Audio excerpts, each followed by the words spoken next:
Today's topic is the 3 biggest mistakes fit pros make on LinkedIn. And possibly a lot of fit pros may not even be on LinkedIn, but it has sort of morphed over the years from a bulletin board to much more of a community now, and it does kind of place you as an authority figure. But there is a slight caveat to this, isn't there, Andrew? It's like, should you be on LinkedIn in the first place? And that comes down to what your target audience is, right? Absolutely. Like anything, we want to be appearing where our audience is.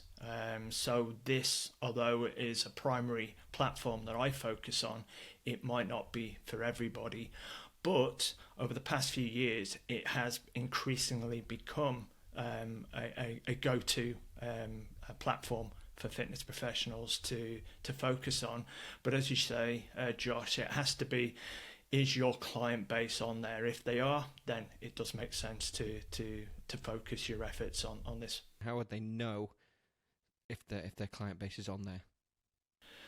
Quite simply, who's their target client avatar? You know, if you can clearly define that you're focusing your efforts on professional business people, then it would make sense to concentrate efforts on LinkedIn as a platform to use. Fantastic. So let's get into the 3 biggest mistakes fit pros make on LinkedIn.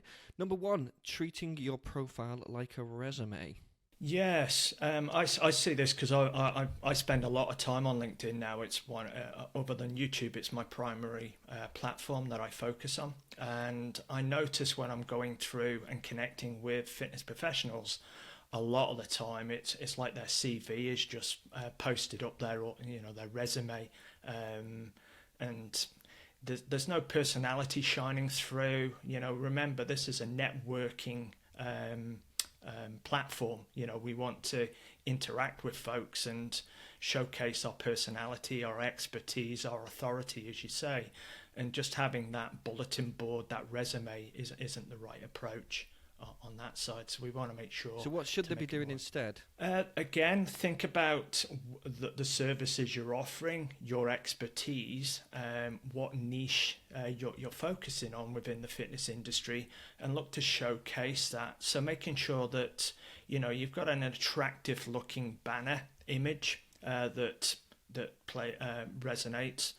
Having the title, and then giving a bit of a story. We like to follow the story brand approach, making the reader the hero of the story. You're the trusted guide, the trusted advisor. So telling a bit about your background, but really focusing on the core problems or challenges that your audience faces, because that's going to attract their attention then and encourage them to read more into your profile. Fantastic. The next one, sales pitching immediately upon connecting. You've said, Andrew, that this is something you get a lot at the moment.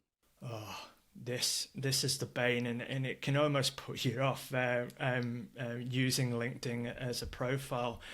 I'm sure Josh and James, you're the same, that when you're on there and you see somebody's asking to connect with you, your fingers hovering over the connect button, hoping that you're not going to get hit immediately by a sales pitch. And unfortunately, that happens all too often.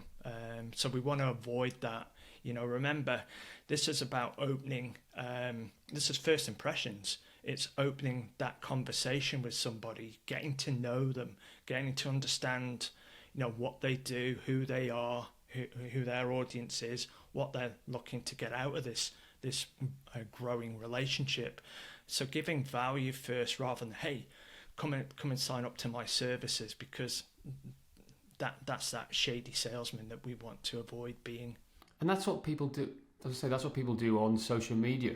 They literally do it on social media, on Instagram now. They do the same thing. So it's not just LinkedIn. LinkedIn is much more like prolific in their targeted approach and trying to sell you. But everyone's doing the same on social media. I'm getting so many friend requests from business gurus or website gurus helping me to build a better website. And I'm like going, okay, right. They clearly don't know who we are. And it's just like targeted spam. It's like a numbers game to see what happens. So it is extremely frustrating to see it. And I'm with you. I don't use LinkedIn that much, but I use it to set it up. So I made sure I got a personal brand and profile on there, because it's really important Fit Pros to be on there, because what people do is when they're searching for you, they look for your website online, but they also look at your LinkedIn profile to see how professional you are and how well it comes across. And you're right, Andrew, they treat it as a resume, not documenting who they are as a person half the time. And it is a networking tool out there. But it is a hard place to navigate sometimes. And yeah, I disconnect with most people actually who try and sell me anything on there these days. Exactly. And as you say, James, since we've gone down the website route, we're getting so much more. I can help you with your SEO, this, that, and the other, aren't we? It's all the time. Sell, sell, sell. Mistake number 3, not creating content. Yeah, again, and this goes across the board on any social media platform, no matter which one you choose. We get stuck in the framework frame of mind that, oh God, I've got to produce content, and we think, oh, what do I put up today? I've not posted anything in a while, and we just throw up anything that's not relevant, and then we wonder why it doesn't impact and resonate with our target audience.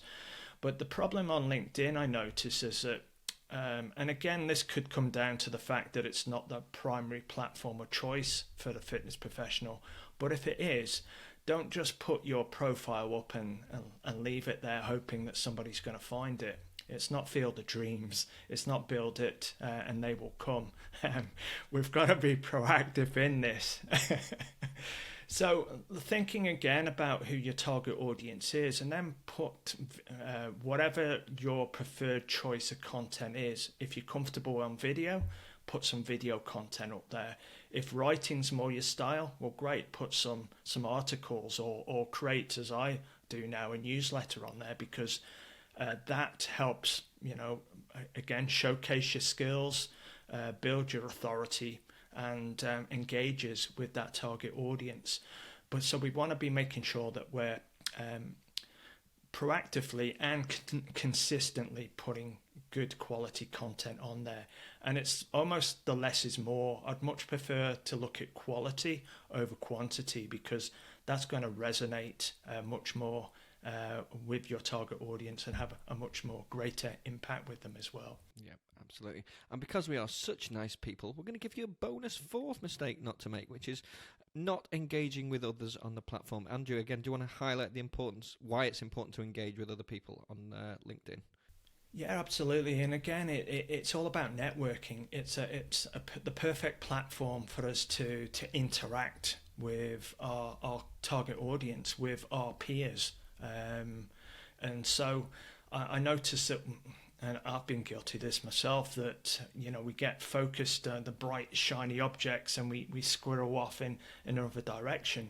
But when we've chosen our key platforms, and this goes beyond LinkedIn, it's your chosen platform, but in this instance LinkedIn, just make sure that you're not friending as many people as you can, just so that you can look at, wow, I've got all of these many followers.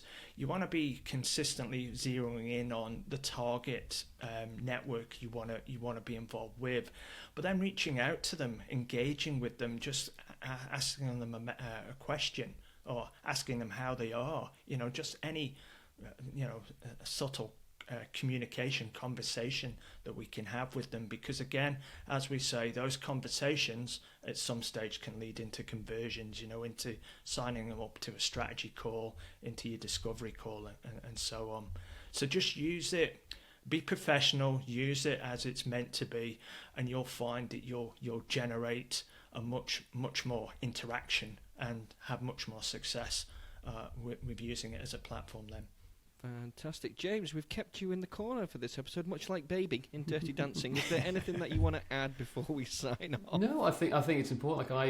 I'm not a LinkedIn expert by any stretch of the imagination. I don't use it to post that much. What I have done in recent times is definitely optimize my profile, so when people search it, they know exactly who we are, what we do, and what my specialities are in, i.e. web design, fitness, business coaching, and coaching. So I'll make here. So if you've anything I can share with you from this, it's making sure you've optimized the link at the top banner, and make sure you optimize your profile accordingly, and then make sure you have everything detailed here. So if you're not posting, at least you have a professional look to you, and when people search for you, you come across as a professional, not some amateur, because we're a professional business at the end of the day. So that's my only tip I can say to you here. But we're definitely, our focus at the moment is definitely blogs and YouTube, and we are going to go in the next quarter into the posting on social, including LinkedIn. So we'll come back to you then and share what we learnt along that journey from what Andrew shared today as well, and how we can apply it and how you can apply it too, what works, what doesn't work. So. Exactly. Thank you so much, guys. Hope you found this useful. That is it for today. Please don't forget to rate, review, and subscribe. And if you want to find out what's holding you back from growing your fitness business, get yourself a free website audit by going to strengthmatters.com/audit.